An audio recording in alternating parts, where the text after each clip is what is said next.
Bien-aimés de Dieu, salutations et bénédictions dans le nom puissant de Jésus-Christ, notre Seigneur et Sauveur.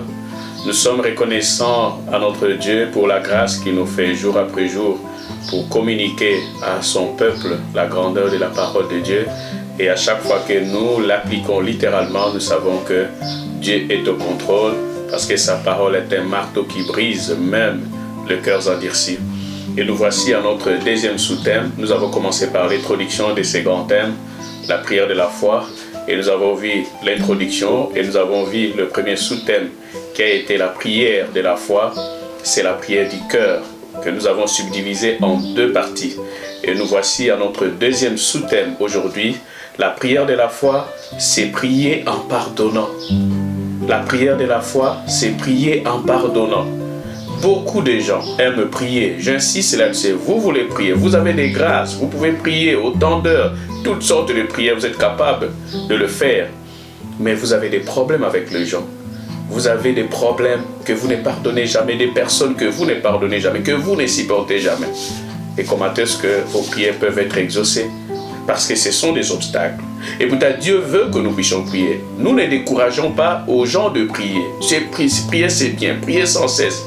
Et nous avons vu au début de cet enseignement, Jésus-Christ a rappelé aux disciples qu'ils devaient toujours prier et ne point se relâcher. C'est-à-dire, c'est sa volonté. Mais notre problème, comment est-ce que nous prions? Avec des problèmes avec les gens que nous ne pardonnons pas, nous ne pouvons pas être exaucés. Et nous allons continuer toujours à accuser Dieu. Or, le problème, c'est nous-mêmes dans notre cœur. Et aujourd'hui, nous voyons la prière de la foi. C'est la prière, c'est prier en pardonnant. Donc, c'est-à-dire pardonnant dans ce participe présent, c'est-à-dire ce jour après jour que nous devons faire des efforts d'éliminer les gens que nous avons gardés dans nos cœurs, que nous ne supportons pas. Nous avons des remords quand nous les voyons. Nous devons arriver au point de pardonner. 1 Timothée chapitre 2, 8 ouvre notre sous-thème de ce jour. 1 Timothée chapitre 2, verset 8. 1 Timothée chapitre 2, verset 8, nous lisons. « Je veux donc que les hommes prient en tout lieu. Vous n'avez pas d'excuse à un lieu où vous devez prier. En tout lieu, partout où vous êtes, vous devez prier. » C'est ça la volonté de Dieu. C'est pour dire encore, ce n'est pas un problème de prier. Nous encourageons aux gens de prier. Mais maintenant, nous sommes en train d'ajouter les ingrédients de la prière, qui est la foi. Et aujourd'hui, nous voyons prier en pardonnant. La prière de la foi, c'est prier en pardonnant. Mais c'est la volonté de Dieu. Ici, nous voyons dans les livres de Timothée, Paul est en train d'instruire le peuple. Je veux donc que les hommes prient en tout lieu, partout où vous êtes, dans le bus, dans la voiture, partout où vous êtes, dans le bureau, vous avez le droit de prier. En tout lieu. Vous n'avez pas d'excuse. En élevant de mains pures, nous avons vu précédemment. Comment est-ce que nous devons prier? Ne pouvons pas prier avec de mains sales. Ne pouvons pas prier avec une vie de péché, mais nous prions. Ça ne produira rien. De mains pures, c'est-à-dire nous devons avoir la pureté de nos actions. Nos actions doivent être pures, sanctifiées. Notre marche doit être pure pour que Dieu puisse nous exaucer. Avec de mains pures, des actions pures. C'est ça la volonté de Dieu. Qu'est-ce qu'on ajoute? Sans colère. La colère de l'homme n'accomplit pas la volonté de Dieu. La colère, ce n'est pas la volonté de Dieu. Éphésiens nous dit, nous ne pouvons pas dormir avec notre colère. Et nous ne pouvons pas donner accès au diable. Un enfant de Dieu ne peut pas être colérique. Ça fait partie des sous-branches, des rancœurs. Ça fait partie de ne pas pardonner aux gens. Ici, c'est clair, en élevant de mains pures, vos actions doivent être pures pour que vos prières soient exaucées et sans colère, ni mauvaises pensées. Les arrière-pensées, frères et sœurs, nous sommes à l'église, nous sommes à la famille, mais nous avons des arrière-pensées, nous avons des suspicions envers nos frères et sœurs, nous voulons soupçonner, peut-être comme il a fait ça, évidemment c'est qu'il a toujours eu des problèmes avec moi. Ça, ce sont des arrière-pensées qui ne vont pas vous aider à être exaucés. C'est-à-dire quand on parle de ni mauvaise pensée, c'est-à-dire ni esprit de dispute. Si les disputes peuvent venir à l'église, ce sont les autres, mais pas moi. Si tout dépend de moi, il n'y aura pas de dispute. Et chacun de nous doit faire un effort de ne pas avoir un esprit de dispute. C'est un démon Quand vous avez toujours un esprit de dispute, c'est toi qui commences toujours, c'est toi qui soupçonnes toujours, c'est toi qui critiques toujours, c'est toi qui veut te faire passer, on dirait que c'est toi qu'on offense toujours. On aime, dans cette église, je ne suis pas aimé. Dans cette famille, je ne suis pas aimé. Non, les problèmes devront nous examiner. Si tout dépend de moi, il ne faut pas être animé d'un esprit de dispute. Vous voulez commencer seulement le débat qui vont aboutir à des disputes, à des querelles. Et c'est vous qui êtes à la base. Et comment est-ce que vous priez? Vos prières peuvent être exaucées dans cette attitude. Et nous devons comprendre toutes ces choses. Jésus-Christ, et pourtant Jésus-Christ nous a dit en Luc chapitre 11, verset 10, que vous pouvez noter, quiconque demande reçoit. Quiconque demande reçoit selon Luc 11, 10. Quiconque demande reçoit. C'est-à-dire, c'est notre droit. Nous avons vu tantôt, vous demandez et vous ne recevez pas parce que vous demandez mal dans le but de satisfaire vos passions. Et celui qui demande avec une attitude rancunière ne peut pas être exaucé. Mais pourtant le principe, c'est ça le principe de Dieu. Quiconque demande doit recevoir. Cette parole est un avant-goût de l'exaucement. Ça dit, je suis convaincu, pendant que je suis en train de prier, c'est un avant-goût que Dieu m'exaucera parce qu'il a dit, quand Dieu l'a dit, la chose est réglée. C'est un avant-goût, cette parole nous encourage. Pendant que nous prions, c'est un avant-goût que nous sommes convaincus que Dieu va nous répondre. Suite à cette parole, les chrétiens est en droit de s'attendre à une réponse de Dieu à sa demande. Ça dit, ce verset de Luc 11, 10, c'est une suite logique que c'est notre droit de demander à Dieu. Nous devons demander à Dieu. Et notre problème ici, nous devons demander à Dieu avec foi. C'est-à-dire, nous devons prier en pardonnant. Est-ce que vous pardonnez? Combien de personnes que vous retenez dans votre cœur? Vous êtes meurtrier dans le cœur parce que vous avez des gens que vous avez scellés dans votre cœur que jusqu'à la mort, vous ne parlerez plus avec ces gens. Non, non, non. Ça, ce n'est pas la volonté de Dieu. Lisons Marc chapitre 11. Marc chapitre 11, verset 25. Marc chapitre 11, verset 25 à 26. Marc 11, 25 à 26, c'est la suite logique. Nous avons vu le verset 23 qui nous dit que quiconque qui dit à cette montagne, c'est-à-dire les montagnes des problèmes que vous avez, des années qui ne marchent pas, mais quand vous avez la foi, vous pouvez donner l'ordre à ces montagnes des problèmes de disparaître. Ça, c'est le verset 23. Et le verset 25 nous dit quoi? Et lorsque vous êtes debout, pour avoir au moins suivre la suite logique de cet enseignement, nous réalisons quand même Marc chapitre 11, 23. Je vous l'ai dit, en vérité, si quelqu'un dit à cette montagne, si quelqu'un dit à ces obstacles devant moi, devant ma vie, devant mes projets, ôte-toi de là et jette-toi dans la mer. Et s'il ne doute point en son cœur, mais croit que ce qu'il dit arrive, il le verra s'accomplir. Le verset 24, c'est pourquoi je vous dis, tout ce que vous demanderez en priant. Quand nous prions, nous avons l'assurance que réellement Dieu va nous exaucer. Tout ce que vous demanderez en priant, croyez que vous l'avez reçu et vous le verrez s'accomplir. Et la suite logique du verset 25, et lorsque vous êtes debout, faisant votre prière. Ici c'est un problème encore. Et lorsque vous êtes debout, faisant votre prière, si vous avez quelque chose contre quelqu'un, ce n'est pas que quelqu'un a un problème avec moi. Nous aurons toujours des problèmes avec les gens, même si nous marchons correctement. Les gens auront toujours tendance à nous accuser des problèmes. Mais ici, le problème, c'est quoi? Moi, je ne peux pas être l'initiateur des problèmes. Je ne peux pas être l'instigateur du conflit. C'est là le problème. Il y a des gens qui sont les instigateurs de conflits. Ils marchent, ils se promènent de maison en maison pour aller susciter des conflits. Entre frères, ça ne marche pas comme ça. Frère, c'est une mauvaise position quand vous êtes dans ce sens-là.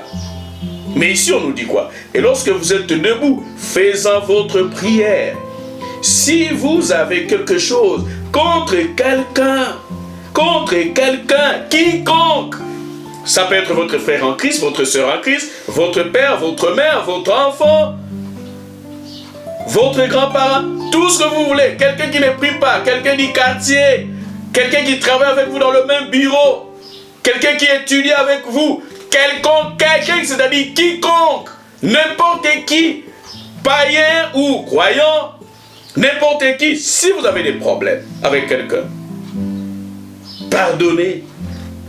afin que votre Père, qui est dans les cieux, vous pardonne aussi vos offenses. C'est-à-dire, notre façon de pardonner aux autres permet à Dieu de nous pardonner. Dieu parfois cherche seulement que nous puissions être en harmonie avec lui. Quand nous sommes avec les frères, quand nous sommes en harmonie entre nous les hommes, Dieu ne fait qu'approuver. C'est comme ça que parfois les gens demandent pardon à Dieu, mais avec la personne qu'ils voient, ils ne demandent pas de pardon. Ça ne marche pas comme ça. Ça marche que nous terminons d'abord entre nous ici les hommes. Et maintenant, Dieu va seulement approuver. Parce que Dieu, tu ne le vois pas. Mais comment tu peux être en bon terme avec Dieu et ne pas être en bon terme avec quelqu'un que tu vois? Commencez d'abord ici. Pardonnez, reconnaissez que vous avez offensé votre frère. Ici, je disais quoi? Si vous avez quelque chose avec quelqu'un, c'est clair, si on ne dit pas que les gens qui ont des problèmes envers moi, je ne parle pas de ces gens. Je disais, même si je marche avec Dieu, il y aura toujours des gens qui vont continuer à m'offenser. Même si je vais marcher, je vais être bien avec les gens. Mais le problème ici, c'est que moi, je dois m'efforcer d'être en bon terme avec tout le monde. Mais sachez que même si tu t'efforces à être en bon terme avec tout le monde, ça n'aura pas lieu. Parce qu'il y aura toujours des gens qui ont des problèmes contre vous. Même si vous êtes innocent. Une parenthèse, voyons un peu Paul ici. Paul, Dieu lui ouvre les portes. Il y a des gens que je rencontre souvent, qui disent que non, voilà, Dieu, je veux que, si c'est ta volonté, je vais marcher et je n'aurai pas de problème avec les gens. Mais ici, nous allons voir Paul, les gens qui veulent enseigner la parole de Dieu, sans conflit, sans combat, ça ne marchera pas. Nous devons toujours enseigner la parole, mais il y aura toujours des gens qui vont contester. Mais cela ne veut pas dire que ce n'est pas la volonté de Dieu. Dans votre maison, dans votre église, dans votre famille, vous pouvez chercher la paix dans la famille, mais il y aura toujours des gens qui vont vous combattre. Mais cela ne veut pas dire que ce n'est pas la volonté de Dieu que je sois ici dans cette famille. C'est la volonté de Dieu que vous soyez ici dans cette famille pour comprendre et aider les autres. Nous allons voir ici, Paul est en train de prier. Il doit partir. Dieu lui dit qu'il lui ouvre des grandes portes pour enseigner la parole. Mais vous allez voir, il y aura des gens. Là où il va enseigner la parole, il y aura des gens qui vont contester. Nous aurons toujours des gens qui vont nous contester. Mais notre point, c'est d'enseigner la parole et d'ignorer les attitudes négatives des gens qui sont possédés par des esprits de dispute. Nous ne nous laissons pas à nous distraire avec ces gens-là. Nous enseignons la parole. Que vous l'acceptez ou non, ce n'est pas mon problème. Si Dieu a permis que je puisse enseigner cette parole dans votre entité, dans votre famille, dans votre maison, dans votre église, je le fais. Que vous le vouliez ou non, les problèmes que Dieu m'a ouvert la porte d'enseigner la parole. Les adversaires, Dieu s'en occupe. Lisons 1 Corinthiens 16, nous allons voir. 1 Corinthiens 16, versets 8 et 9. 1 Corinthiens 16, versets 8 et 9, nous allons voir. Ici, c'est Paul n'avait pas de problème. Ici, on nous dit quoi? Faisant votre prière et que vous avez problème avec quelqu'un, c'est-à-dire, si vous avez problème, vous êtes l'auteur du problème. Mais si je ne suis pas l'auteur du problème et que les gens ont des problèmes avec moi, ça, ce n'est pas mon problème, c'est le problème de Dieu, de s'occuper d'eux. Ici, Paul dit quoi? 1 Corinthiens 16, une parenthèse, nous allons revenir à Marc.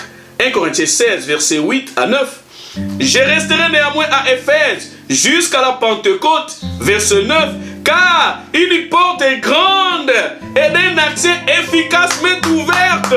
C'est la volonté de Dieu. Toi, tu penses que quand tu rencontres les conflits, les gens ne vous aiment pas, les gens ne vous supportent pas, les gens vous critiquent, vous pensez que ce n'est pas la volonté de Dieu. C'est la volonté de Dieu. Ici, Paul dit quoi? Une grande porte, c'est-à-dire parmi les contestateurs, parmi les opposants, parmi les adversaires, Dieu vous a ouvert des portes parce que vous allez enseigner la parole et il y aura des gens qui vont croire à cette parole et vous enseignez la parole sans compter les attitudes négatives des gens. Et qu'est-ce qu'il dit ici? Verset 9. Car une porte est grande et d'un accès efficace m'est ouvert par qui? Par Dieu. Mais voilà la suite. Et les adversaires sont nombreux. Paul n'a pas de problème avec les gens. Paul va enseigner la parole. Je vais enseigner la parole. Je vais chanter pour Dieu. Je vais servir Dieu au protocole. Dans n'importe quel service, je vais affermir les gens. Je vais faire l'évangélisation. Parce que Dieu a ouvert des portes. Mais parmi les portes que Dieu m'a ouvertes, il y aura des adversaires. Les opposants à tout ce que vous dites, à tout ce que vous faites. Et vous ne faites pas attention. Vous continuez à enseigner la parole. Nous n'avons pas d'excuses. Les problèmes, j'insiste là-dessus, ce n'est pas que c'est toi l'auteur du conflit. Parce qu'il y a des croyants qui sont les auteurs du conflit. Et quand parfois les gens commencent maintenant à se distancer d'eux, ils commencent à accuser les autres. Non! C'est vous qui êtes l'auteur du conflit. Mais ici, revenons à Marc 11, 25. Lorsque vous êtes debout, faisant votre prière, si vous avez quelque chose, si l'auteur du conflit sur vous, pardonnez, afin que votre Père qui est dans les cieux vous pardonne aussi vos offenses. Avant de commencer à Dieu, commencez d'abord à résoudre les problèmes que vous avez avec les gens. C'est ce que cela signifie. Les gens souvent se cachent derrière. Non, moi je n'ai pas de problème. Et d'ailleurs mon Dieu connaît que je n'ai pas de problème. Mais les gens qui sont corrects aussi, qui vivent avec vous, doivent comprendre que vous n'avez pas de problème. Vous avez des problèmes avec les gens ici sur terre et vous dites que vous êtes en harmonie avec Dieu. Ça ne marche pas. Dieu vous pardonne de la manière dont vous pardonnez aux autres. Verset 26. C'est très important. Toujours restons verset 25.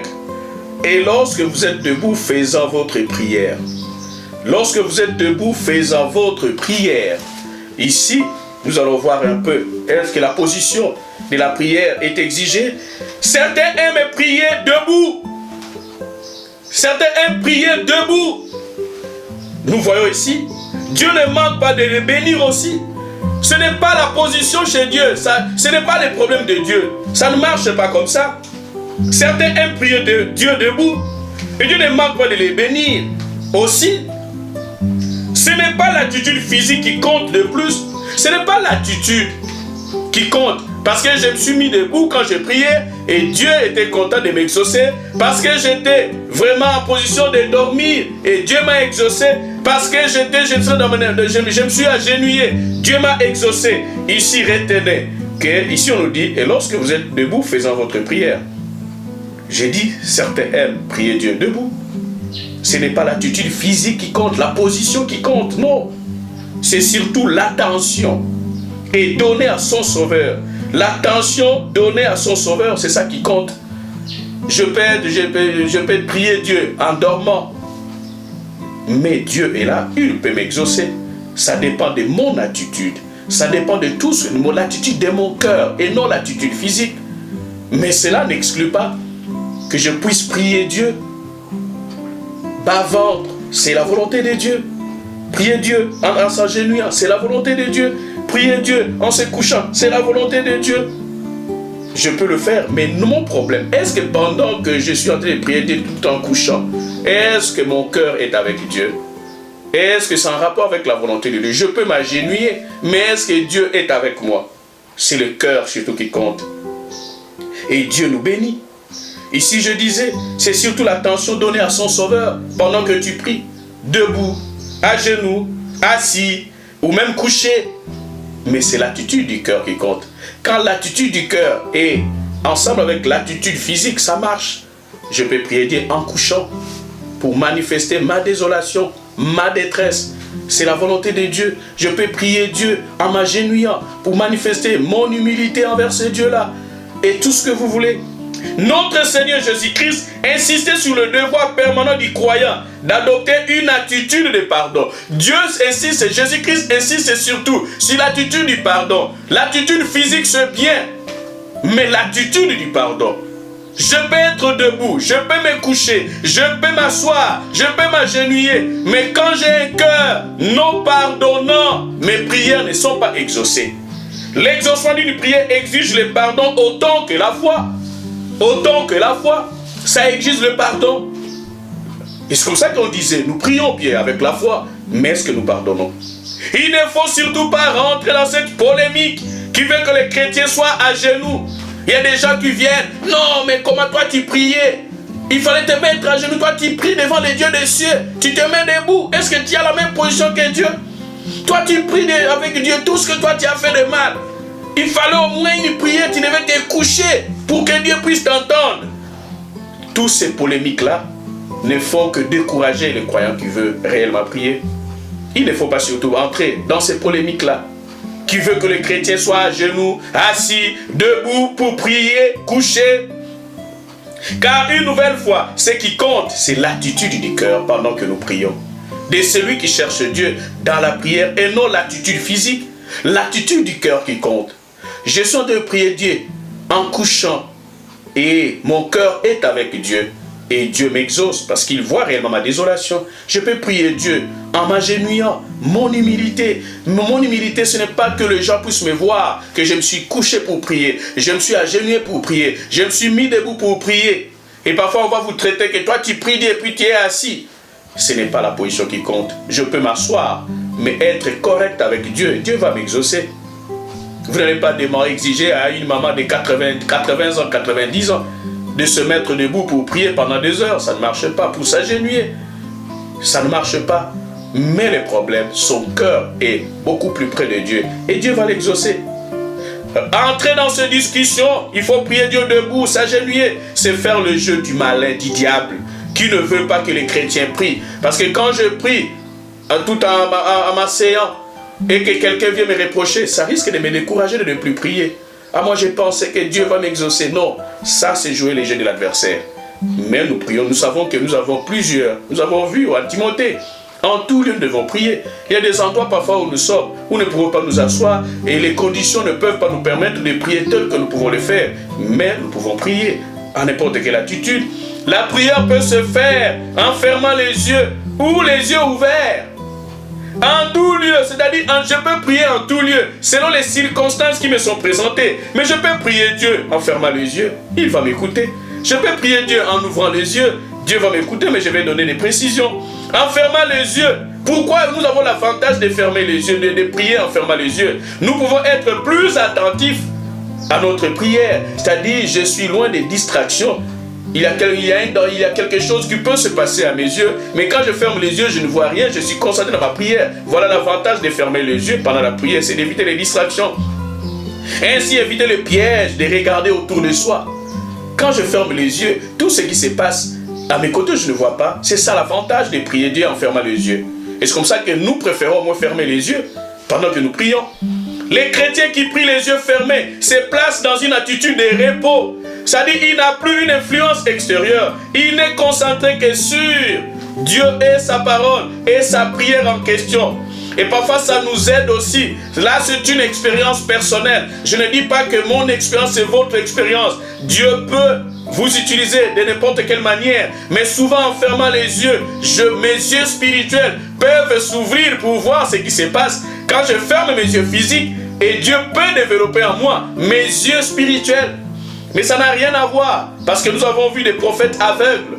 Akija, qui était aveugle, mais il a vu la femme de Jéroboam. Quand il venait, c'est-à-dire il a contrôlé, c'est-à-dire les yeux spirituels dominent sur les yeux physiques. L'infirmité visuelle ne peut pas empêcher à quelqu'un de prier ou d'être exaucé. Mais nous fermons les yeux pour être en repos, pour éviter les distractions. Et c'est la meilleure façon de faire les choses pendant que nous prions.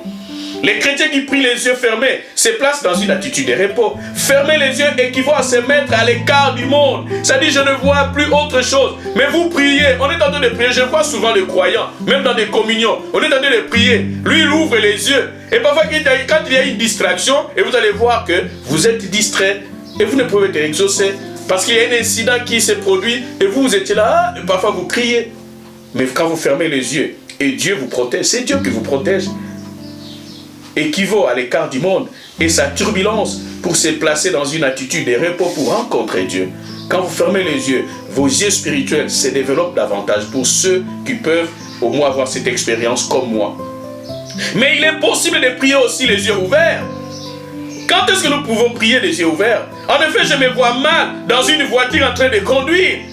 Tout en conduisant, fermant les yeux, ça ne marche pas, c'est une folie. Voilà quand est-ce que nous pouvons ouvrir les yeux. Ne prenez pas une excuse que non, on nous a dit que nous pouvons prier. Non, je vois très mal quelqu'un qui ouvre les yeux et il dit que non, voilà, toutes les distractions ne lui feront rien. Non, ça ne marche pas comme ça. Mais parfois, ça nous arrive, parfois quand nous prions, la prière d'intercession, quand nous contrôlons les prières d'intercession, nous sommes d'ouvrir les yeux pour voir les réactions, tout ce qui peut se passer. Mais retenons, en Timothée, on nous dit, nous devons prier en tout lieu. Et moi, voilà ici, c'est-à-dire même, vous n'avez pas d'excuse. Même dans la voiture, vous pouvez prier. Mais voilà quoi, quand est-ce que nous pouvons... Le lieu de la voiture ne vous permet pas de fermer les yeux, sinon vous allez vous cogner. Mais il est possible de prier aussi les yeux ouverts. En effet, je me vois mal, comme je le disais, dans une voiture en train de conduire, tout en conduisant, fermant les yeux pour prier. Ce serait de la folie. mais vous ouvrez les yeux, mais vous priez. Vous êtes au volant, mais vous priez. On nous demande d'avoir la foi, mais pas d'être fou. Parce que non, dans un endroit où, au lieu de contrôler, je peux me trouver dans un endroit où il y a des véhicules qui passent, je dois contrôler, je suis en train de vendre au coin d'une rue. Mais je peux prier en regardant, sinon on va me voler. Les histoires que je suis en train de vendre, non, je suis en train de prier, je ferme les yeux, ça, les voleurs viendront et puis ils vont me chipper mes histoires que je vends. Mais je suis en train de vendre, je suis en train de suivre des clients, mais je suis en train de prier. Je suis en train de travailler dans mon bureau, travailler les dossiers, et parfois je suis en train de prier, mais je ne dors pas. Et c'est ça la volonté de Dieu. Dieu nous demande d'être sages. Quand on dit faisant debout, faisant votre prière, ça ne veut pas dire que c'est l'unique position. Et que quand vous priez assis, Dieu ne vous écoute pas. L'attitude du cœur. Nous pouvons avec autant d'efficacité prier Dieu, les yeux ouverts ou les yeux fermés. En marchant dans la rue, je suis en train de prier, mais je dois contrôler les véhicules, je dois contrôler les gens. Ce n'est pas normal que je marche dans la rue et je ferme les yeux. Ça ne marche pas, ça c'est une folie. Donc, l'attitude en fait est adaptable à chacun. Je suis libre, je ferme les yeux. Je suis dans une communion, je ferme les yeux. Je marche, je peux prier en ouvrant les yeux. Je suis au volant, je peux prier en ouvrant les yeux. Je travaille dans mon bureau, recevant les gens. Je suis en train de prier en ouvrant les yeux parce que je dois contrôler. Donc l'attitude en fait est adaptable. Je peux m'adapter. Pendant que je suis là, je peux m'adapter de la façon dont je peux prier. Ce qui compte encore une fois, c'est le cœur. Le cœur est avec Dieu. Votre souci est commun avec votre Dieu. Ne vaut-il pas mieux avoir une vie de prière épanouie qui se passe la plupart du temps en position assise? Il y a des gens qui sont en position assise, mais qui font des exploits dans leur prière. Le problème, c'est le cœur. Qu'une vie de prière médiocre, malgré des heures et des heures passées à genoux. Vous êtes à genoux, mais vous n'avez rien fait. Vous avez des problèmes avec de multitudes, mais vous êtes à genoux. Moi, je peux m'agenouiller 2 heures, 3 heures, 5 heures du temps, sans avoir du mal. Mais quelle est l'attitude de votre cœur? Donc, j'ai préféré m'asseoir avec une attitude de bon cœur avec mon Dieu et avec les gens. Et au lieu de m'agenouiller en ayant trop de problèmes avec les gens, ça ne marche pas. Votre position ne vous exaucera jamais. Prends l'attitude qui vous convient, frères et sœurs. Pendant que vous priez, place-toi devant Dieu, dans votre cœur. Il ne regarde pas ta position physique, mais à ton cœur. Que celui-ci soit courbé et prêt à rencontrer son Sauveur et Seigneur. Que votre cœur, votre attitude soit courbée, soit humiliée vis-à-vis de Dieu. Quand Dieu le dit, je le fais. C'est l'attitude que Dieu est en droit d'attendre de ses enfants. Revenons à Marc chapitre 11, verset. Ça c'était une parenthèse pour vous montrer parce que le verset 25 a commencé. Et lorsque vous êtes debout faisant votre prière, il y a des gens qui risquent d'interpréter que non, la meilleure prière c'est quand vous êtes debout. C'est comme ça que je devais expliquer toutes sortes de positions que nous devons avoir. Alors tozali komona lelo, tozali kolakisa na batu, tozali kozwa losambo na kondima. Losambo na kondima ezali losambo o ezali kosalama na kolimbisaka batu tango nyonso. Tokozalaka tango nyonso na batu bakosalaka biso mabe, mais lolenge nini tokotambola na bango. Tango ozali kosambela Nzambe, ozali tango nyonso na makambo na batu. Nzambe akoyoka losambo na yo te. Esengeli na biso tozala babi na biso oyo amoni ke aza na likambo na mutu. Atikala kosambela akende kosilisa problème na mutu. Babi tango telemi ozali kosambela. Babi soko yo kozala po omwini na makanisi omwini kozala po na mutu tika kosambela kene kosisa po na mutu a tolobite ke kosambo Nzamba yo kakezali kaka losambo oyo mutu atelemi mais tozala lolenge bele ya kosambela na koyi kofukama na koyi kolala libumu na se na koyi kofanda na kosenga koko ya koko mobimba te afukama lokola ngai na kosenga na koko te atelema tamula yi lokola ngai yango moni position ezali na position na biso ya kosambela ezali okipe na Nzambe te mais position ya motema na biso na ende ezali litomba epai ya Nzambe pona ya nora biso mais senge na biso toyeba ke position nyonso na koyiko na kanga misu te ezali ko dépendre na esika nazali esenge na biso koyeba ke tangu nazali koteka par exemple na koyiko zala teke na kangi misu parce que miiba koyiba ngelo ko pona nazali kosambela yango balobi na biso faut s'adapter na circonstances eza liboso na biso tokosambela bisika nyonso kasi s'adapter nazali komona mabe nazali kokumba motuka nazali kosambela me nakangi miso moi teke na kosala accident c'est-à-dire na eza na ntango tokoki koyeba ke awa nakoki kokanga misu naza sécurisé esika nazali awa ifo nafongola miso parce que ifo nakende musala bato baza kosala musala na biro aza kosala aza kotraite badossier mais azali kosambela mais aza kofongola miso yango toyeba ke nyonso wana ezala kokanga miso to kofongola miso ezo kodépendre na esika nazali kofanda kotelema kolala kofukama na losambo ezali kodépendre plus motema esika oyo motema ya nzambe ezali position na biso ekolanda nde na nsima mpona namona ke nafukami nazali komimona ke naza mpenza na komikitisa ntango nazali kolala nazali kolakisa ke naza na bapasi moko elekeli ngai ezali position malamu mais soki position wana esangani na motema na ona nzambe akoyanola yo ndenge tolobaki comprendre mingi ke nzambe alingi ke biso tozala tolimbisa bato tofongola bato tokanga na mitema na biso mpona yanola mitema na biso soki te akoyanola biso te soki tozala baproblème na bato tolobi te ke bato bakoyinaka biso ata tosali malamu bato bakoyinaka biso kaka kasi biso nde tolinga te ke tobanda mabe na bongo nzambe akosepela mpe akoyanola biso. Et revenons Marc chapitre 11 verset 26 pour terminer cette idée. Mais si vous ne pardonnez pas, je peux enseigner. La personne qui m'écoute, même si Dieu lui-même descendait du ciel, je ne peux pas pardonner à ses frères, je ne peux pas pardonner à cette sœur. Ça, c'est votre privilège. Et nous le disons encore, si quelqu'un veut aller à l'enfer, en tout cas, c'est son privilège. Mais au moins, il est difficile d'aller à l'enfer aussi longtemps que vous pouvez pardonner et vivre en paix avec les gens. Si tout ne dépend que de moi. Et ici, Dieu sait, Jésus-Christ savait qu'il y a des gens, malgré l'enseignement, qui peuvent refuser. Malgré que tout ce que j'enseigne ici, et vous avez des problèmes avant que vos prières soient exaucées, mais vous pouvez refuser. C'est votre droit de refuser, de pardonner. C'est votre privilège. Mais voilà, c'est comme ça que Jésus connaissait que malgré la parole, malgré l'enseignement, mais les gens peuvent refuser et garder leur position. Ça, c'est votre privilège. Mais ici, lisez le verset 26. Mais si vous ne pardonnez pas, vous dites par exemple que moi avec ses frères, jusqu'à la mort. Il y a des gens parfois qui disent que moi avec ses frères, jusqu'au paradis. Mais qui te dit que si tu ne peux pas pardonner quelqu'un ici sur cette terre, tu entreras au paradis? Point d'interrogation. Mais si vous ne pardonnez pas, votre Père qui est dans les cieux ne vous pardonnera pas non plus vos offenses. C'est-à-dire, il ne vous exaucera pas non plus. N'attendez pas l'exaucement de prières avec un cœur non pardonnant. Vos prières ne seront jamais exaucées. Nous allons voir un peu quelques facteurs qui provoquent des obstacles à la prière. Nous sommes en train de voir. La prière de la foi, c'est prier en pardonnant. Mais il y a quelques obstacles. Nous prions, mais parfois il y a des obstacles qui nous empêchent d'être exaucés. Quelques facteurs qui provoquent des obstacles à l'exaucement de la prière. Premier obstacle que je vais vous donner, une relation manquant d'harmonie.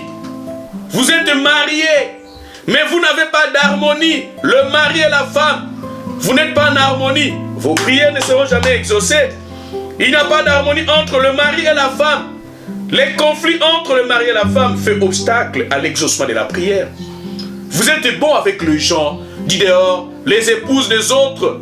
Vous êtes en bon terme avec vos sœurs en Christ, avec vos amis. Mais dans votre propre foyer, vous avez des conflits. Ça ne marche pas. L'exaucement de vos prières.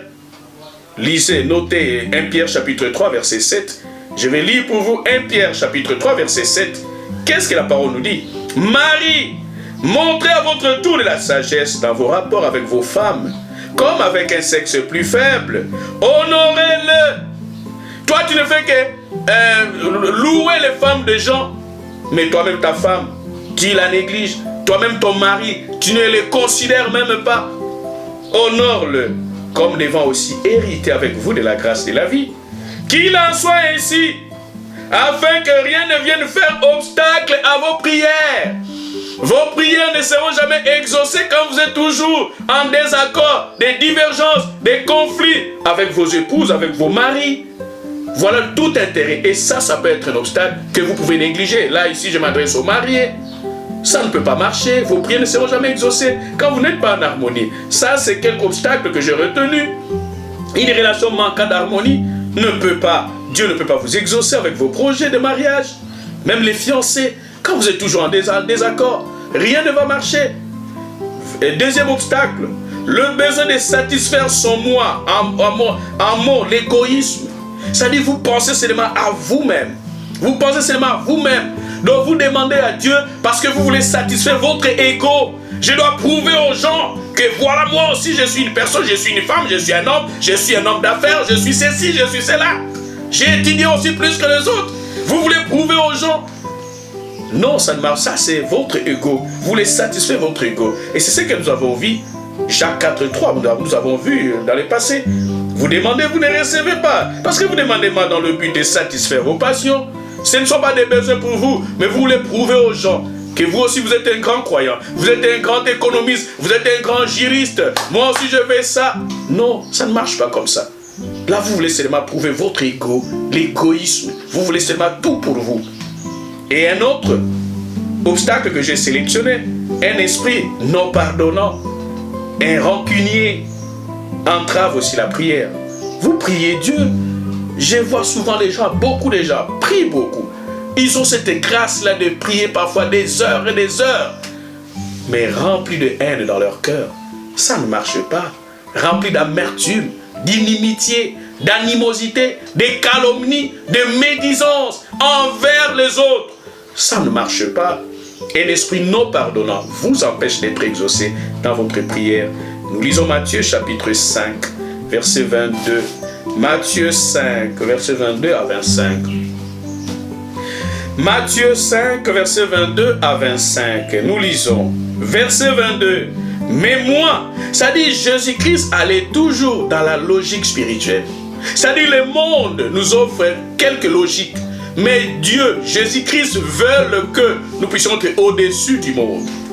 Au-dessus des traits enflammés du malin. Verset 22. Ici, Jésus-Christ met un contraste entre le monde, ce que le monde vous enseigne, et ce que Dieu veut que vous fassiez. Verset 22. Mais moi, je vous dis, à vous qui voulez me suivre, moi je vous dis, vous qui dites, qui chantez, suivant le maître pas à pas. Voilà ce que le maître nous dit aujourd'hui. Je vous dis que quiconque, croyant ou non croyant ou païen, chrétien ou païen, quiconque se met en colère contre son frère, mérite d'être puni par le juge. La colère de l'homme, Jacques 1 nous dit, la colère de l'homme n'accomplit pas la justice de Dieu. D'être puni. Toi, tu vas te dire que mais non, moi je me suis mis seulement en colère. Ici, vous méritez, selon Jésus-Christ, vous méritez d'être puni par le juge. Qu'est celui qui dira à son frère, Raka, mérite d'être puni par les Sanhédrins, le Parlement, autrement par le Parlement. En principe, quand vous dites à quelqu'un Raka, donc vous méritez d'être puni par le Parlement, le Sénat doit s'asseoir pour vous punir. Raka, c'est quoi? C'est-à-dire quand vous dites à quelqu'un, nous le disons souvent, tête creuse. La fois que nous avons vu ça, il y a des gens qui minimisent les autres parce qu'ils n'ont pas assez étudié comme eux. Ils le minimisent parce qu'ils n'ont pas assez de moyens qu'eux. Ils le minimisent parce qu'ils ne sont pas plus beaux que eux. Ils le minimisent parce qu'ils n'ont pas un standing, un qualificatif comme eux. Non, Jésus-Christ nous a tous rassemblés et dans un but. Parce que Dieu, nous sommes un corps. Et ici, quand vous dites que parfois nous les disons sans le savoir, Raka ici a l'essence des têtes creuses. C'est-à-dire, Zoba Neto Zoba. Et moi j'ai toujours instruit aux gens, mes proches savent que je n'ai jamais permis, même mes frères savent que je n'ai jamais permis qu'on puisse dire à mon fils, à ma fille, tête creuse. Parce que ça développe une certaine croyance à l'enfant qu'il n'est rien. Et en tant que parent, il faut éviter ça. Rakasa a l'essence là, c'est-à-dire tête creuse. Ça a aussi l'essence d'imbécile. Ça a aussi l'essence de vaurien.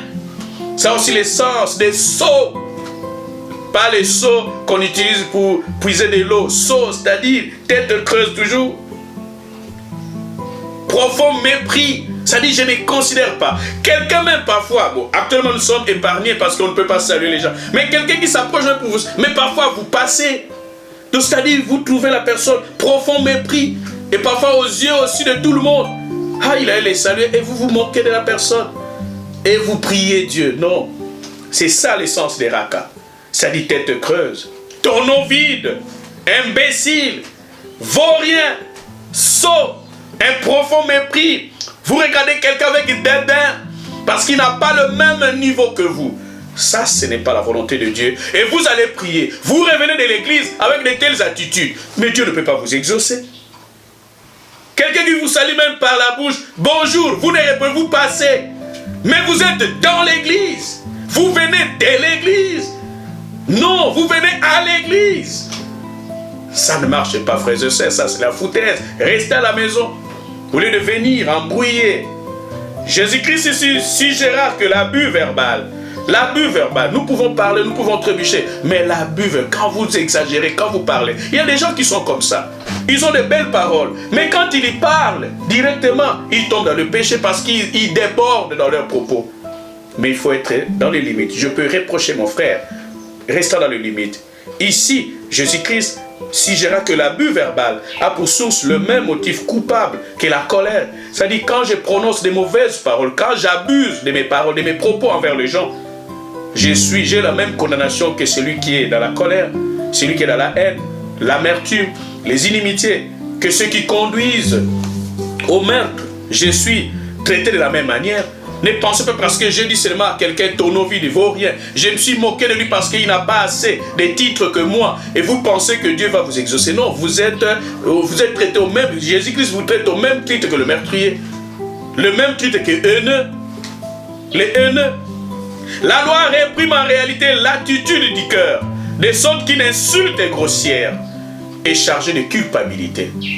Vous insultez quelqu'un parce qu'il n'a pas peut-être le même niveau intellectuel, social, financier et tout ce que vous voulez que vous. Non. Insulte grossière et chargée de culpabilité morale au même titre qu'un acte de meurtre. C'est-à-dire vous êtes traité au même titre que le meurtrier. Et c'est comme ça que Jean nous dit, quelqu'un qui est son frère est un meurtrier. Le verset 23. Nous continuons la lecture de Matthieu 5, verset 22 à 25. Maintenant nous lisons le verset 23. Si donc tu présentes ton offrande à l'autel, ça aussi c'est le problème. Si vous faisant debout, faisant votre prière, mais ici maintenant, offrande, c'est bien de donner dans la maisonnée, c'est bien de donner aux serviteurs de Dieu, c'est bien de donner aux pauvres, c'est bien de donner aux orphelins, c'est bien de donner aux veuves, c'est bien de donner aux étrangers, c'est bien de donner à quelconque catégorie. C'est bien, mais qu'est-ce que 23 nous dit? Il y a toujours, on est en train de nous recadrer. 23, si donc, tu présentes ton offrande à l'autel, et que là, pendant que tu donnes ton offrande, tu as envoyé ton enveloppe au révérend, tu as envoyé ton enveloppe au pasteur, tu as envoyé ton enveloppe pour un orphelinat, tu as envoyé tout ce que vous voulez. Et que là, tu te souviens dans ta conscience que ton frère a quelque chose contre toi, que tu as des problèmes contre toi. Verset 24, laisse là ton offrande devant l'autel et va d'abord te réconcilier avec ton frère. Allez créer la réconciliation.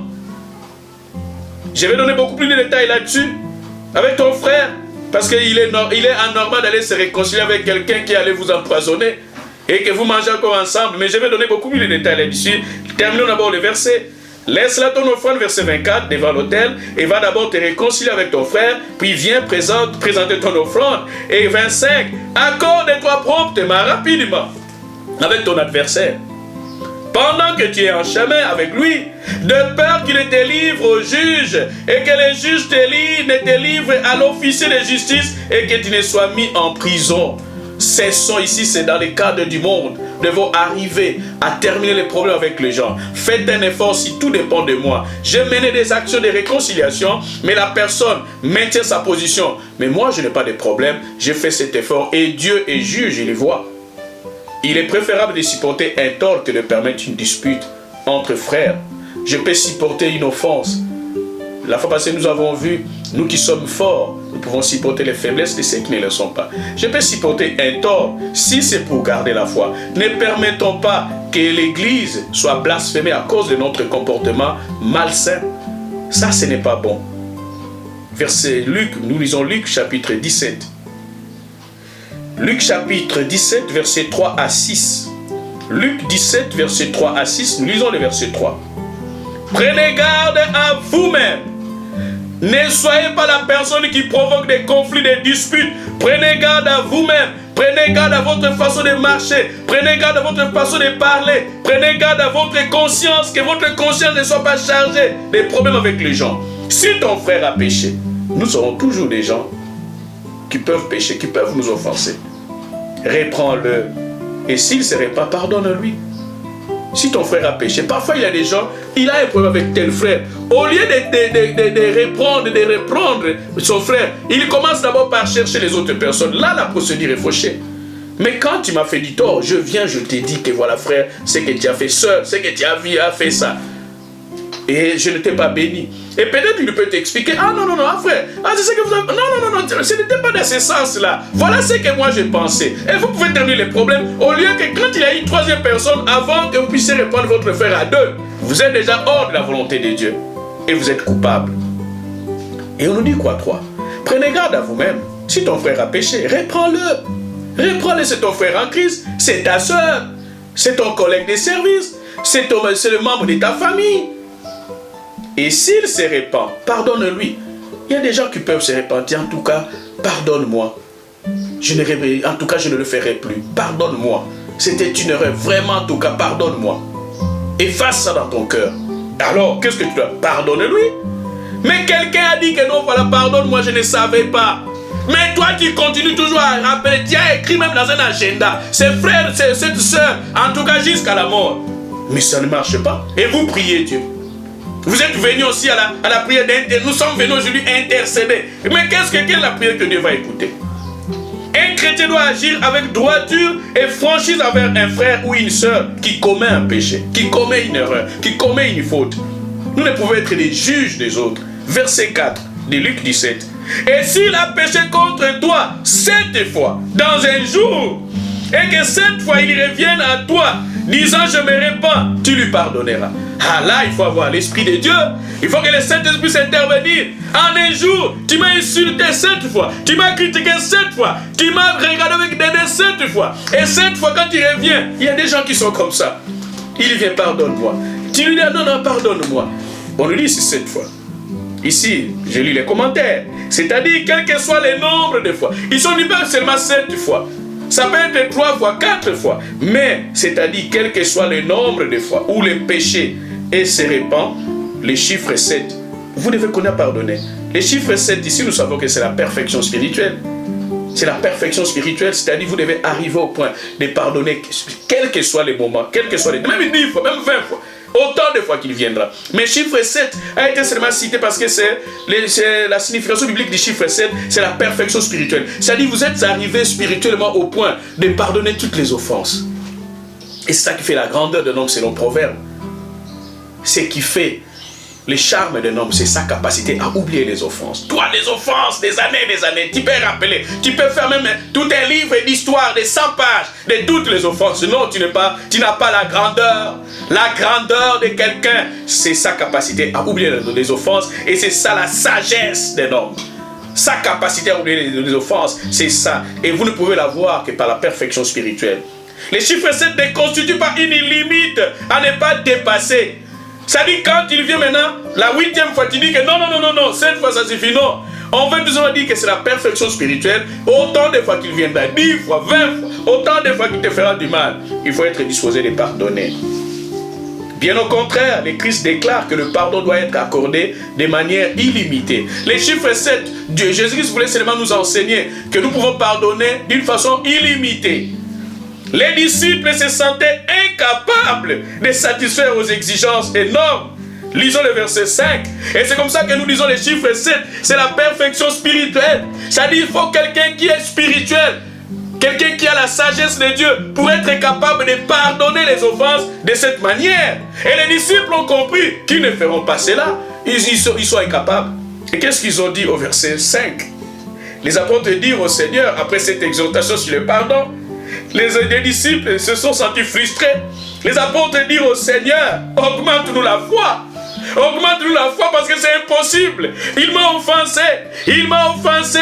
Mon père n'est plus parce que c'est lui qui a été l'auteur de la mort de mon père. Je ne peux plus mettre au monde à cause de lui. Et toi, tu me dis de pardonner. Ah non, non, non. Augmente-nous la foi. Voilà la prière de la foi. C'est prier en pardonnant. Les apôtres ont compris qu'ils étaient capables de pardonner. Frères et sœurs qui m'écoutent, je sais que tu es là. Tu as des possibilités de pardonner. Tu n'arrives pas à pardonner simplement parce que les gens t'ont offensé, les gens t'ont humilié, les gens ont fait du mal de vous. Mais faites la prière que les disciples ont fait à Jésus après l'enseignement, après cet enseignement sur prier en pardonnant. Si vous sentez que vous êtes incapable de pardonner quelqu'un qui vous avait retenu des années dans votre cœur, faites cette prière, augmente-nous la foi. Parce que sans la foi, il est impossible de lui être agréable. Il est impossible d'aller vous approcher de Dieu. Sans la foi, alors les disciples ont compris qu'il faut avoir une foi extrême venant de Dieu pour que je puisse pardonner à quelqu'un qui a détruit mon emploi, à quelqu'un qui a détruit ma vie. Ça, c'est la parole, le marteau. Le marteau, la parole, c'est un marteau qui coupe même les cœurs endurcis. Augmente-nous la foi. Voilà l'humilité. Ils ont dit à Jésus-Christ que nous ne pouvons pas arriver à appliquer ces versets. Au lieu de continuer à dire que non, ça, moi, je ne le ferai jamais. Ça, je ne le ferai jamais. Non, parce que votre vie, votre succès dépend du pardon que vous accordez aux autres. Alors, votre prière ne peut plus être que je ne peux pas, je ne peux pas, je ne peux pas. Non, augmente-nous la foi. Et Dieu est capable de vous donner. Pardonner ici n'a rien à voir avec aller vivre encore avec quelqu'un comme par le passé. Là aussi c'est un problème, il y a des croyants qui sont imprudents. Quelqu'un qui allait m'empoisonner, quelqu'un qui allait m'empoisonner, qui a détruit, qui est allé dire des propos négatifs à mon égard. Je ne peux pas continuer à vivre avec lui comme par le passé. Si je lui laissais des enfants, je ne peux plus lui laisser les enfants. S'il arrive au point d'entrer dans ma chambre à coucher, je ne peux plus le faire. Mais je n'ai pas de remords quand je le vois. C'est ça le pardon. Ça dit, je peux être distant avec la personne pour me respecter davantage. Mais cela ne veut pas dire que je les hais. Ça dit, je suis à l'aise quand je le vois. Je peux les saluer de loin. Je peux les saluer. Mais la vie intime que je menais avec lui, plus jamais ça. C'est ça, pardonner. Quelqu'un qui a détruit ma vie. Et non, il vient me demander pardon, je le pardonne. Mais non, vous continuez à vivre avec lui. Vous êtes prudent. Prudent, ce n'est pas peur. Je n'ai pas peur des sorciers, mais je suis prudent. Et quand il faut se cacher, je me cache. Je disais, pardonner ici n'a rien à voir avec aller vivre encore comme par le passé avec nos ennemis. Mais de maintenir la prudence d'ailleurs. Jésus-Christ nous prévient, il faut être simple comme la colombe et prudent comme les serpents. Ça dit quelqu'un qui m'a fait, je t'avais donné toute ma confiance. Mais tu es allé me détruire. Tu as détruit ma vie. Non, je t'ai laissé les enfants, je ne peux plus te laisser les enfants. Tu vas me dire que non, ah mais comme tu m'as pardonné, est-ce que tu ne peux pas me laisser les enfants? Non, qui te dit que lui il a changé? Moi j'ai changé, mais est-ce que lui il a changé? Est-ce que ce n'est pas une ruse pour m'avoir de nouveau? Et voilà pourquoi Jésus-Christ nous dit la prudence. Je pardonne à la personne, mais je ne l'autorise plus d'entrer dans mon bureau. Je ne l'autorise plus de manger à la même assiette avec moi. Je ne l'autorise plus d'entrer dans ma chambre. Ainsi de suite. Mais je lui ai pardonné. Je peux même le soutenir. Quand il est dans des problèmes, quand il vient me voir, je peux le soutenir. Mais nous avons une vie distante avec lui. Peut-être l'intimité que j'ai partagée avec lui, plus jamais ça. Les secrets que je pouvais lui dire, plus jamais ça. Mais je lui pardonne. Vous n'entendrez plus mes secrets. Ça jamais. Vous allez dire que mais vous m'avez pardonné, mais pourquoi vous me cachez telle information? Bien sûr, je suis sage. Parce que les secrets que je vous ai donnés, vous les avez divulgués pour me détruire. Alors je vous pardonne. Je suis disposé de vous soutenir. Je suis disposé de vous aider. Mais à distance, c'est la prudence et non la peur. Quelqu'un qui m'a fait du mal ne peut plus entrer dans ma chambre, je l'ai dit, à coucher. Non plus garder mes enfants, je l'ai dit, même entrer dans ma vie intime et autres secrets. Je suis en train de remédier une vie amoureuse avec une fiancée, un fiancé. Et lui, il veut savoir des informations. Non, non, non, non. Mais je vous ai pardonné. Et les gens souvent viennent dire, mais comment est-ce que c'est que tu ne m'as pas pardonné? Pourquoi cette situation, tu ne veux pas me dire comment est-ce que tu mènes ta vie? Non, non, non, non, non. Pourquoi tu veux me dire, tu sors chaque matin et tu rentres les soirs. On dirait que tu as trouvé du travail. Pourquoi tu veux me cacher ça? Non, je vous ai pardonné, mais vous n'avez plus accès à mes secrets. C'est ça le pardon. Je n'ai pas de problème, je n'ai pas de rancœur. C'est-à-dire, je n'ai pas de remords quand je te vois. Je suis à l'aise. Mais je prends des précautions. De ma vie et surtout mes projets. Je ne peux plus vous raconter mes projets. Mais Joseph a pardonné à ses frères, mais ne plus rester ensemble avec eux. Je ne vous dis pas que parce que vous avez pardonné, vous devez connaître vivre avec les mêmes personnes. Non, ça c'est être imprudent et irréfléchi. Mais il les a confrontés. Confrontés, nous avons vu tantôt reprendre ton frère. Confrontés. Joseph leur a dit à ses frères que voilà ce que vous m'avez fait. Voilà le mal que vous m'avez fait. Voilà, il les a rappelés, il les a repris. Mais parfois, il y a des gens qui vous haïssent sans même vous reprendre. Là, vous tombez dans le péché et aucune prière ne sera exaucée. Je ne comprends pas, je vous vois seulement, vous êtes devenus indifférents. Et moi-même, je n'arrive pas à comprendre. Je commence à réfléchir moi-même. Parfois, je tape aussi à côté. Mais il faut me dire, il faut reprendre votre frère. Voilà ce que vous avez fait. Mais en tout cas, il peut réagir, soit il peut vous pardonner, il peut s'en foutre aussi, ce n'est pas votre problème. Mais il a confronté ses frères, il a rappelé leurs frères et il les a mis à l'écart. Il a vécu, il les a aimés, il les a bénis, il les a soutenus jusqu'à leur mort. Mais il ne plus aller avec eux, il n'a plus vécu avec eux. Et c'est ce que nous devons faire. Il y a des années, je vais vous rappeler, il y a des années, j'ai enseigné sur pardonner, oublier. C'est-à-dire quand nous pardonnons, nous devons arriver à oublier. C'est-à-dire quoi? Je peux vivre avec les cicatrices, mais avancer avec les cicatrices. Je ne suis pas là que je dois me plaindre toujours. Ah, voilà ce que les gens m'ont fait. Mais je peux vivre même avec les personnes en ayant des distanciations, comme c'est le terme qui convient maintenant. Mais je suis distant avec vous, mais je vous aime. Je peux même vous aider. Je peux vous, sans hypocrisie. Je peux avancer avec mes blessures. Les blessures que vous m'avez faites, mais je peux avancer. La vie continue. Je peux avoir des cicatrices que vous m'avez laissées, mais la vie continue. Et ne pas être rancunier, ni vivre dans les inimitiés continues. C'est-à-dire quand je vois la personne, mon cœur est bouleversé. Je dirais mon non, là c'est que vous n'avez pas pardonné. Mais je suis à l'aise avec la personne qui m'a fait du mal. Je peux vivre avec lui, je peux le soutenir, je peux l'aider et ne pas dire si ça ne dépend pas que de moi, c'est que la personne va mourir. Non, là aucune prière ne sera exaucée. Parce que c'est dur. J'ai oublié, c'est dur. Et j'ai toujours dit aussi aux gens, évitez d'offenser les gens parce que ce n'est pas facile de supporter, de surmonter les offenses. Par exemple, j'ai perdu mon père à cause de vous.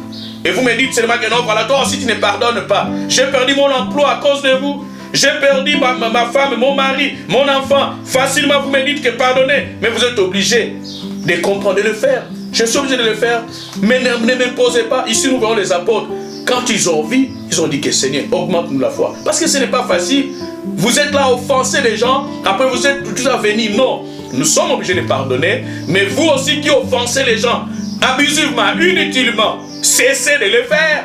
Nous n'encourageons pas cela aussi, mais nous qui sommes offensés, si nous sommes victimes des offenses, nous devons pardonner, afin que nous puissions avancer avec des cicatrices, avec des blessures. Et c'est très important, ça me rappelle un père. Il y a des années, un père qui a perdu, un papa qui a perdu son fils, qui était prêtre, qui était au point d'être confirmé, clergé dans l'église. Mais quelque temps après, il va rencontrer des bourreaux, des criminels qui l'ont assassiné en présence de son père. Et le papa n'a pas supporté ces blessures-là. Mais quelques années plus tard, frères et sœurs, vous qui commettez l'iniquité, vous qui faites du mal aux gens, retenez que le mal retourne toujours à ceux qui le font. Quelques années plus tard, le bourreau est revenu fouillant quelque chose parce qu'il est devenu fugitif. Et il a demandé. Et le papa a reconnu que c'est la voix du bourreau, de l'assassin de son fils. C'était difficile, mais il a répandu son cœur et il a pardonné au messieurs. Et c'est ce que nous devons faire. Il y a beaucoup de gens qui nous font du mal, mais nous sommes obligés de pardonner pour que nos prières soient exaucées. C'est ça aussi la foi. Je vous pardonne, mais vous restez dans votre coin. C'est ça la volonté de Dieu. Ne m'obligez pas d'aller manger encore avec la personne qui allait m'empoisonner, physiquement ou spirituellement. Non, plus jamais ça. Je ne peux plus vous montrer mon salaire. Je ne peux plus vous dire mes secrets. Non, n'attendez pas ça. Je vous donne l'information essentielle, mais je vous aime. Je peux vous soutenir, mais restez loin. C'est ça la volonté de Dieu. Restez loin, pas nécessairement physiquement, mais dans mes pensées, dans ma conscience. Et c'est très important. Parce qu'il y a des croyants parfois qui se plaignent. Ah, moi, ma souffrance, tout ça. Ah, ça continue. Pourquoi? Parce que vous continuez à vivre avec des personnes qui vous ont fait du mal. Vous continuez à mener une vie comme eux. Et Jérémie était dans ces cas. Quand vous lisez Jérémie 15, 18 à 19, Jérémie était dans ces cas. Il accuse Dieu. Pourquoi ma souffrance est-elle continuelle? Pourquoi ma plaie est douloureuse? Mais quand vous connaissez à vivre de la même manière que dans le passé, avec les gens qui vous ont offensé, mais ils vont continuer toujours à vous mettre des bâtons dans les roues. Parce qu'eux, ils n'ont pas changé. Toi, tu as un cœur sincère, mais pas eux. Alors, il faut que la sagesse de Dieu. Et en tout ça, nous devons prioriser la sagesse de Dieu. Et Dieu peut vous dire que non, vous êtes sécurisé, vous pouvez manger avec lui. Il y aura. Là, Dieu m'a dit. C'est comme ça qu'on nous dit, pour manifester le meilleur amour, il faut que le Saint-Esprit prédomine dans notre vie. Ici, Jérémie accusé, en Jérémie 15, 18 à 19, il accusait Dieu. Ma plaie est toujours continuelle. Chaque fois, rien ne marche. Mais Dieu était clair avec Jérémie. Était clair avec lui. Verset 19. C'est pourquoi ainsi parle l'Éternel. Si tu te rattaches à moi, le problème c'est de pardonner et de vous rattacher de nouveau à Dieu. Je te répondrai et tu te tiendras devant moi si tu sépares ce qui est précieux de ce qui est vil. Quand je pardonne, je sépare. Je ne pourrai plus continuer avec vos impuretés, vos pièges. Mais je vous aime. Et Dieu a dit à Jérémie, sépare-toi de ce qui est précieux de ce qui est vil. Tu as pardonné, mais tu ne peux pas continuer à vivre avec ces gens de la même manière que dans le passé. Revenons à Luc chapitre 17, verset 6. Luc chapitre 17, verset 6. Luc 17, verset 6. C'est le verset que nous disons. Tout ça était une parenthèse. Et le Seigneur dit, si vous aviez de la foi, parce que les apôtres ont vu que c'est impossible d'aimer quelqu'un qui va détruire ma vie, qui a bouffé mon fils, qui a bouffé mon père, qui a bouffé ma mère, et qui a détruit mes projets. C'est difficile de lui pardonner. Mais Jésus-Christ leur montre la nécessité de pardonner pour que leur prière soit exaucée. Nous sommes en train de voir, la prière de la foi, c'est prier en pardonnant. Verset 6 de Luc 17, et le Seigneur dit, si vous avez de la foi comme un grain de sénévé, vous diriez à ce sycomore, déracine-toi et plante-toi dans la mer, il vous obéirait. Ça dit, Jésus-Christ leur dit, c'est impossible, c'est possible, pardon. C'est possible de pardonner. Mais vous ne faites que parler des gens qui vous ont fait du mal il y a 30 ans, que 20 ans, tu connais même toutes ces choses. Mais comment est-ce que Dieu peut vous pardonner? Tu connais à crier comme Jérémie, ta plaie connaît toujours à être continuelle, tes prières ne seront jamais exaucées. Beaucoup de chrétiens vivent sans réponse à la prière parce qu'ils ont fait du tort à d'autres ou ont subi des torts. Nous avons causé du tort aux gens. Pendant que j'enseigne, réfléchis à tes voix comme David l'a fait. Est-ce que tu as causé du tort aux gens? Est-ce qu'il y a quelqu'un qui pleure à cause de ce que toi tu lui as fait? Alors, il faut réparer. Et d'autres ont subi des torts aussi. Vous aussi, malgré que vous avez subi des torts, mais vous pouvez marcher avec des cicatrices et avancer avec Dieu. Et on faillit, on ne s'humilia pas pour chercher la réconciliation. Et ils se sont lancés dans la rancune, animosité, calomnie, médisance, plus ou moins cachée, fait de nombreux ravages dans les cœurs au sein des familles et des églises. Et ça ne marche pas. Dans l'église, les gens du même église, mais ils ne se parlent pas, ils ne se considèrent pas. Non, non, non, non, non. Rien ne peut marcher. Et nous terminons en Lévitique chapitre 19, versets 16 à 18. Lévitique chapitre 19, versets 16 à 18. Nous allons voir l'attitude que nous devons avoir. Nous devons créer on vous a créé une humiliation. Non. Vous pouvez pardonner et avancer. Nous chitons en Lévitique, chapitre 19, versets 16 à 18. Verset 16. Tout doit dépendre de toi. Les gens peuvent répandre des calomnies envers toi, mais toi, quelle est ton attitude envers les autres? C'est ça qui compte pour que vos prières soient exaucées. Je peux pardonner afin que Dieu ne puisse pas avoir des problèmes avec mon Dieu. Verset 16. Tu ne répandras point de calomnies. Calomnie, c'est quoi? C'est créer une humiliation. Vous créez des circonstances pour humilier quelqu'un qui n'a rien fait, mais vous êtes en train de répandre des calomnies. Vous êtes pour l'humilier, dans le but de l'humilier. Et c'est toujours donné cet exemple. Il y a une différence entre calomnie et médisance. Médisance, j'ai fait la chose, mais toi tu magnifies la chose. Quelqu'un qui a pris une bouteille de bière, il a pris une bouteille de bière, mais toi tu vas dire aux gens que non, mais j'ai vu le monsieur en train de prendre tout un casier de bière. C'est ça la médisance. C'est-à-dire il y a une vérité, mais toi tu amplifies la vérité pour détruire la réputation de la personne. C'était une erreur minime, mais toi tu magnifies ça pour détruire la réputation de la personne. Non, non, non, ce n'est pas l'amour. Tu ne répandras point de calomnie parmi ton peuple, c'est-à-dire parmi tes frères et sœurs en Christ, parmi les gens de ta famille, parmi les gens qui te sont proches. Tu ne t'élèveras point contre les sangs de ton prochain. Je suis l'Éternel. Et chaque fois quand Dieu dit je suis l'Éternel, c'est-à-dire Dieu signe. Verset 17. Tu ne haïras point ton frère dans ton cœur. La haine n'a jamais été physique comme ça, les gens ne peuvent voir. Et parfois, il y a des gens aussi, peut-être nous pouvons aussi voir, là, découvrir les regards de la personne. Vous démontrez réellement que c'est la haine. Et nous venons de voir. Dire seulement à quelqu'un, Raka, vous méritez d'être jugé.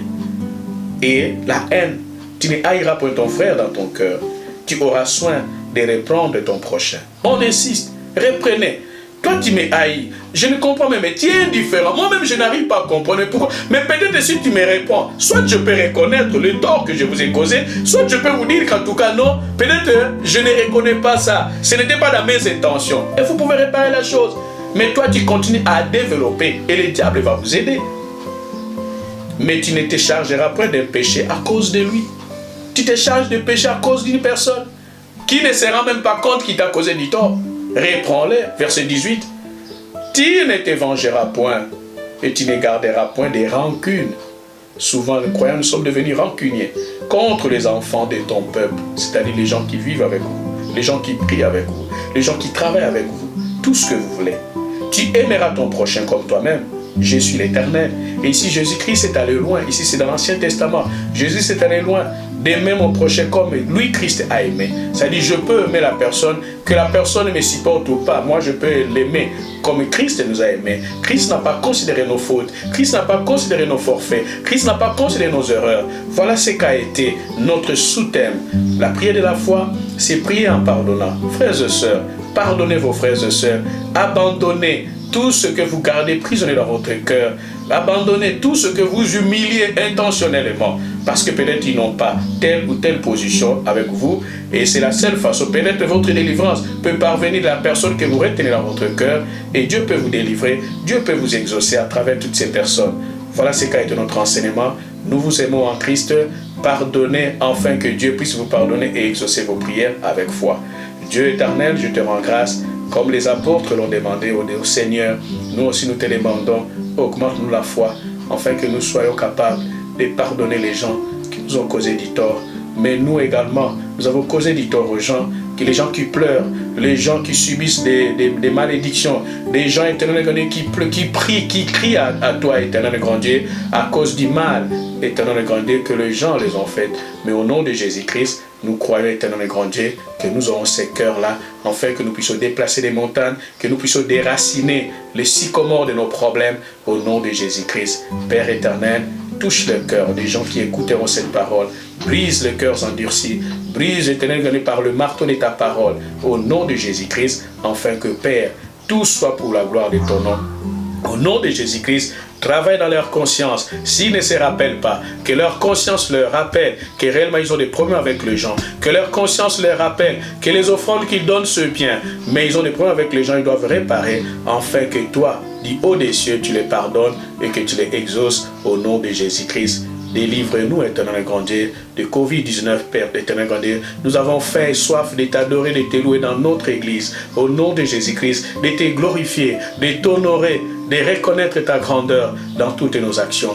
Touche le cœur, éternel grand Dieu, de nos autorités politico-administratives, afin que Dieu, qu'ils aient la sagesse de nous libérer, de t'adorer au nom de Jésus-Christ. Et plus ils vont nous libérer, qu'ils remarquent eux-mêmes réellement que l'influence de ces virus, éternel grand Dieu, disparaît, éternel grand Dieu, au nom de Jésus-Christ.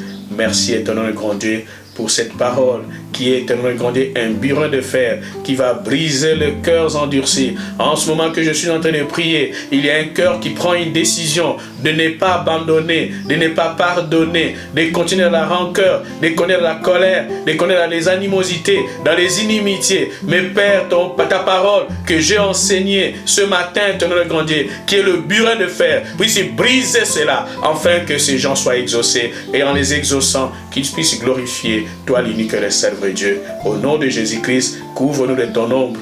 Nous bénissons, éternel et grand Dieu, ces jeunes gens qui nous ont aidés pour la technique. Éternel et grand Dieu, merci pour le temps que tu nous as donné.